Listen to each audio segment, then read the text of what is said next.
Hi hello నమస్తే welcome back to our channel Varadavani అప్ ఒడాగేలా లేడుగురు. సో గైస్, నిన్న మనం చెప్పినట్టుగానే ఆర్సీబీ గెలిచింది match. So we're back at it. మొన్న ఎస్ఆర్ఎస్తో ఒక సెట్ బ్యాక్ అయితే వచ్చింది, కానీ we're back in to form. We're 7/8 ప్రెడిక్షన్స్లో. సో ఇప్పటివరకు ఎవరైనా సబ్స్క్రైబ్ చేసుకోకపోతే ప్లీజ్ డూ సబ్స్క్రైబ్ అండ్ మీ ఫ్రెండ్స్కి కూడా షేర్ చేయండి. సో లైక్ చూడండి, కంటెంట్లోకి వచ్చేద్దాం. నిన్న జరిగిన సిఎస్కే వర్సెస్ ఆర్సీబీ మ్యాచ్ గురించి చూద్దాం. అలాగే ఈరోజు జరగబోయే జీటీఎస్ ఎంఐ మ్యాచ్ గురించి కూడా చూద్దాం. Starting with CSK versus RCB. CSK on the toss and choose to bowl. నిన్న సిఎస్కే మొత్తానికి ఏదైనా గెలిచింది అంటే ఓన్లీ టాస్ మాత్రమే. అక్కడ నుంచి మొత్తం RCB on top. Right from the word go assault start చేశాడు. పవర్ ప్లేలో సాల్ట్ చాలా అగ్రెసివ్గా ఆడాడు. అండ్ ఒక పక్క విరాట్ కోహ్లీ స్ట్రగుల్ అవుతున్నా సరే ఆ స్కోరింగ్ రేట్ ఏదైతే ఉందో అది ఎక్కడ తగ్గకుండా చూసుకున్నాడు. సో వన్స్ సాల్ట్ అయిపోయాడు అంటే నూర్ అహ్మద్ బౌలింగ్లో మన ఎంఎస్ ధోని తల స్టంపింగ్ అయితే చేశాడు. We seen that vintage Dhoni. And salt 32 దగ్గర అవుట్ అయ్యాడు. వెంటనే వచ్చిన పడిక్కల్ నుంచి ఈరోజు మంచి ఇంటెంట్ అయితే కనిపించింది. వచ్చిన స్టార్టింగ్ నుంచి కూడా జడేజాని టేక్ డౌన్ చేశాడు. ఆ 6 కొట్టాడు, 2 4 కొట్టాడు. సో హీ లుక్ అంటే బాక్స్ ఆఫీస్గా కనిపించాడు. అండ్ అశ్విన్ బౌలింగ్లో అవుట్ అయిపోయాడు. ఆ రన్ రేట్ని ఇంకొద్ది పెంచుతానే ఇంటెంట్లో. సో 27 కొట్టాడు. సో మంచి క్యామియో అయితే ఆడాడు. అండ్ నెక్స్ట్ వచ్చిన పట్టిదార్ నక్కతో ఒక తొక్కు వచ్చినట్టున్నాడు. So he has that luck. క్యాచ్లు వదిలారు. అజ్జైన్ బాల్ కూడా క్యారీ కాలేదు. So he has that luck. And finally 51 అయితే కొట్టాడు. స్పిన్ బ్యాస్ట్ అని ఏదైతే పేరు ఉందో దానికి మంచి పేరు అయితే తెచ్చాడు. సో హీ స్కోర్డ్ అంటే ఆ ఇంటెంట్ అయితే చూపించాడు. స్పిన్ ఫాస్ట్ ఎవరికైనా సరే 51 ఆఫ్ 32 బాల్స్ మ్యాచ్ విన్నింగ్ నాక్. అందుకే తనకే ప్లేయర్ ఆఫ్ ది మ్యాచ్ కూడా వచ్చింది. సో నెక్స్ట్ వచ్చిన లివింగ్స్టన్ కూడా ఒక 6 కొట్టాడు, అయిపోయాడు.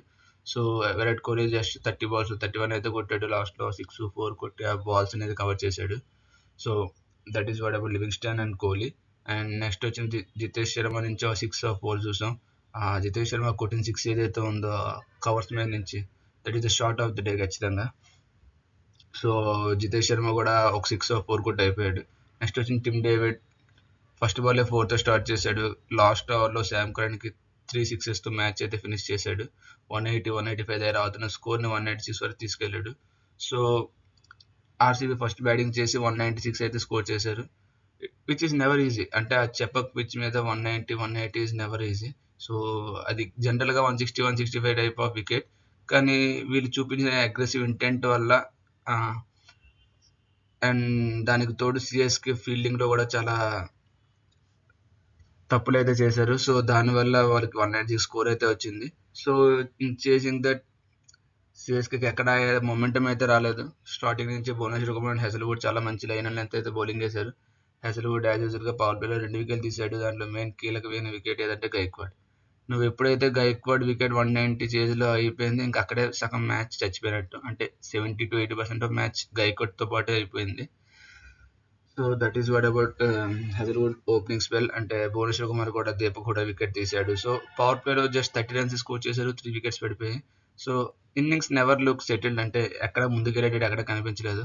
నెక్స్ట్ వచ్చిన శామ్ కరణ్ కూడా ఆడిందేం లేదు పెద్దగా. అంటే 2-3 డాట్ బాల్స్ ఆడి తర్వాత అయిపోయాడు. నెక్స్ట్ వచ్చిన శివం దుబే ఒక 6 అయితే కొట్టాడు. Suyash Sharma particular over 11th or 12th something over వేసాడు. ఆ over match turning over. Rachin Ravindra and Dube లాంటి ప్లేయర్స్కి తను ఓవర్ వేసి just single run and 1 leg bye something. So total 2 runs ఇచ్చాడు అంతే ఓవర్. సో అంటే కొద్దిగా మొమెంటం క్రియేట్ చేద్దాం అనుకున్న ఓవర్లోనే రన్స్ రాలేదు. ఇంకా అక్కడితో మ్యాచ్ అయితే పూర్తిగా చచ్చిపోయింది. So they got just 2 runs off that over. And Dube కూడా వెంటనే అయిపోయాడు. తర్వాత వచ్చిన రచిన్ రవీంద్ర కూడా అయిపోయాడు.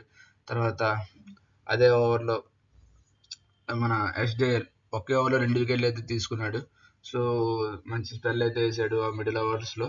So over in and out RCB bowling unit అయితే చాలా మంచిగా అనిపిస్తుంది. లాస్ట్ మ్యాచ్ కేకేఆర్తో కూడా ఓ ఫాల్స్ స్టార్ట్ తర్వాత ఇచ్చిన కంబ్యాక్ కావచ్చు, లేకపోతే ఈ మ్యాచ్ కానీ సిఎస్కేని 145కి రిస్ట్రిక్ట్ చేయడం కానీ. సో మంచి బ్యాలెన్స్డ్గా అయితే కనిపిస్తుంది ఆర్సీబీ స్క్వాడ్. మంచి పవర్ఫుల్ బ్యాటింగ్ లైనప్తో ఉంది. సరే ఈ ఎక్స్పీరియన్స్డ్ బౌలింగ్ యూనిట్ కూడా ఉంది with Bhuvi coming back to this 11 today. Bhuvi and Hazlewood at the top. మంచి స్పెల్స్ అయితే వేస్తారు. డెత్ పరీక్ష ఇంకా రాలేదు ఆర్సీబీకి. సో చూద్దాము దాంట్లో వాళ్ళు ఎలా ఆడతారు అనేది. సిఎస్కే ఫ్యాన్స్కి ఏదైనా కొద్దిగా ఊరటనిచ్చింది అంటే అది ఎంఎస్ ధోని నాకు. లాస్ట్లో 30 or 16 బాల్స్ కొట్టాడు, 2 6లు కొట్టాడు, 1 జాకి 2 4లు కొట్టాడు. సో ఫ్యాన్స్ని అయితే చక్కగా నవ్వుతూ హ్యాపీగా ఎంజాయ్ చేస్తూ పంపించాడు ఇంటికి. కానీ there are a lot of questions for CSK to answer. Deepak Huda form, Tripathi form. So they have choices in bring someone like Vijay Shankar, Sheikh Rashid ఉన్నాడు, బౌలింగ్ కావాలంటే కమలేష్ నాగర్కోటి ఉన్నాడు. So they have options. Maybe it's time to change. అంటే పెద్ద tournament ఇంకా chance ఉంది, కానీ they don't have lot of time. అంటే next match Sunday ఉంది మళ్ళీ. సో అది అబౌట్ చెన్నై. అండ్ ఆర్సీబీకి కూడా నెక్స్ట్ మ్యాచ్ హోమ్ గ్రౌండ్లో ఉంది. సో 2 అవే మ్యాచెస్లో 2 విన్స్తో టేబుల్ టాప్లో ఉన్నారు ఆర్సీబీ. సింపుల్గా చెన్నైని ఆర్సీబీ ఈరోజు రప్ప అయితే ఆడించారు. చపక్లో చెక్ పెట్టారు. 17 ఇయర్స్ తర్వాత చపక్లో మ్యాచ్ అయితే గెలిచారు. So this is about yesterday's match. RCB fans అయితే ఫుల్ దిల్ ఖుష్లో ఉంటారు. ప్లేయర్తో మ్యాచ్ వచ్చేది రజిత్ పటిదార్కి ఇచ్చారు. So complete team effort. ఒక ప్లేయర్ వల్ల మ్యాచ్ గెలిచిందని ఏం చెప్పలేం. సో బ్యాటింగ్లో క్యామియో స్టార్ట్ నుంచి పటిదార్ నుంచి ఈవెన్ కోహ్లీ కూడా రన్ బాల్ 30 చేశాడు. అండ్ జితేష్ శర్మ నుంచి క్రూషియల్ 12 runs వచ్చాయి. టిమ్ డేవిడ్ 22 runsతో ఫినిష్ చేశాడు. సో బ్యాటింగ్ పెర్ఫార్మెన్స్ అందరి నుంచి వచ్చింది. బౌలింగ్లో కూడా ఓన్లీ హెజల్వుడ్ 3 వికెట్స్ అని కాదు, హెజల్వుడ్ 3 తీసాడు, ఎస్టీఎల్ 20 తీసాడు, భువనేశ్వర్ కుమార్ 1 తీసాడు. అండ్ సురేష్ శర్మ నుంచి కూడా ఎకనామికల్ స్పెల్ చూసాం. లివింగ్స్టన్ 2 వికెట్స్ తీసాడు. తన స్పెల్ కూడా చాలా important spell. This is about yesterday's match. ఈరోజు మ్యాచ్ కూడా చూద్దాం. ఈరోజు మ్యాచ్ ఏమో GT versus MI Narendra Modi స్టేడియంలో జరుగుతుంది. అహ్మదాబాద్ 7:30 స్టార్ట్ అవుతుంది. సో జూ ఎఫెక్ట్ అంటే చాలా ఉంటుంది. లాస్ట్ మ్యాచ్ మనం చూసాం పంజాబ్ ఉన్న గుజరాత్ మ్యాచ్లో. ఆబ్వియస్లీ చేసింగ్ టీం ఓడిపోయింది, కానీ వాళ్ళు చేస్తున్న స్కోర్ 240+ ఉండేది. So it is never going to be easy chasing 240. So something around 210, 220 comfortably chase అయితే చేయగలరు. సో ఖచ్చితంగా బౌలింగ్ అయితే ఎంచుకుంటారు టాస్ గెలిచిన వాళ్ళు. హెడ్ టు హెడ్ వచ్చేసరికి GT has an edge over MI. 3 గెలిచింది జీటీ, 2 గెలిచింది ఎంఐ. సో ఇది head to head. Average first innings వచ్చేసరికి అహ్మదాబాద్లో 182, 190 ఉంటుంది. సో కానీ ఈ రోజు అయితే 200+ ఖచ్చితంగా ఎక్స్పెక్ట్ చేయొచ్చు, ఎందుకంటే రెండు కూడా బ్యాటింగ్ స్ట్రాంగ్గా ఉన్న units. GT top 3 strong and MI middle order కూడా చాలా స్ట్రాంగ్గా ఉంది. So let us look in to it. GT probable 12తో స్టార్ట్ చేద్దాం. Opening with Gill and Sudarshan Gill captain.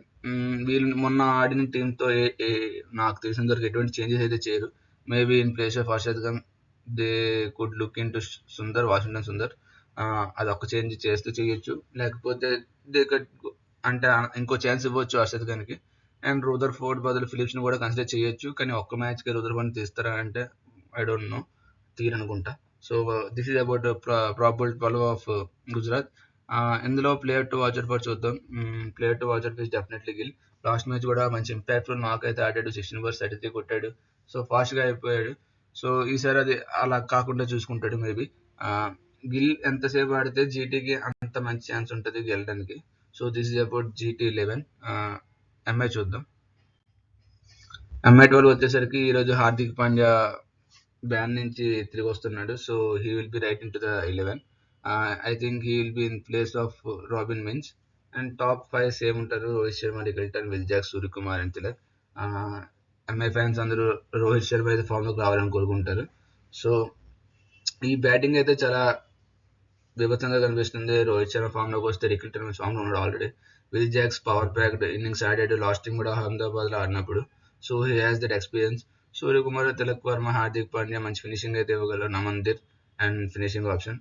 And bowling వచ్చేసరికి పవర్ ప్లేలో దీపక్ చహర్తో పాటు బోల్ట్ వేస్తాడు. అండ్ మిడిల్ ఓవర్స్లో ఫాస్ట్ బౌలర్ కొద్దిగా మేబీ సత్యనారాయణ రాజుని ట్రై చేశారు లాస్ట్ మ్యాచ్. మంచి ఓన్లీ 1 ఓవరే వేసాడు. సో అంటే వారికి ఇవ్వచ్చు, లేదా అర్జున్ టెండూల్కర్ ఉన్నాడు. లేదా అర్జున్ టెండూల్కర్ ఏమంటే కొత్త బాల్ తీయగలడు. మిడిల్ ఓవర్లో అంటే రాజాంగత్ బాబుని ట్రై చేయొచ్చు.